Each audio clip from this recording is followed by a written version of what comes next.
Good day and thanks for joining us. I'm Keratsini reporting from Keratsini, a working class district west of the Greek capital, where a 34-year-old rapper was stabbed to death by a neo-Nazi sympathizer, touching off demonstrations and violent riots, not only here in Athens, but in 18 other cities across the country. The degree of destruction here is harrowing. We're seeing shops, pawn shops, banks, police precincts that have been targeted as a result of violent clashes that took place here yesterday between militant youth who were hurling gasoline bombs at riot police who were retaliating with endless rounds of tear gas. Now, I'm not far from the actual site of the crime, where a 45-year-old sympathizer of Golden Dawn, Europe's most violent extreme right grouping, stabbed to death Pavlos Fisas, a local rapper, after an altercation at a cafe just here.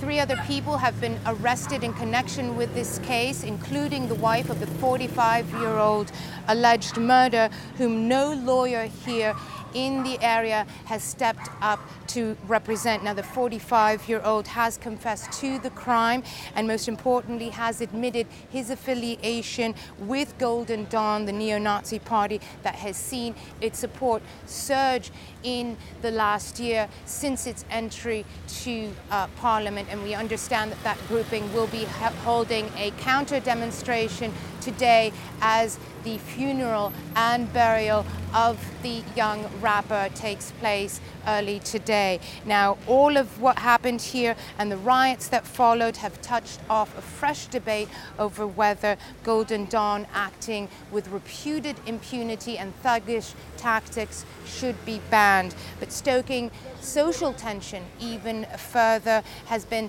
the government's attempt to use this incident to also strike out and lash out at its political opponent, the radical leftist Syriza party, accusing it also of inciting and fostering violence. Now, there may be a kernel of truth in what the Conservative Party is arguing, but to be seen as trying to politically exploit and cash in on what was clearly an act of cold-blooded murder, well, that, analysts tell me, is unlikely to score any points for the Conservative Party and the Prime Minister.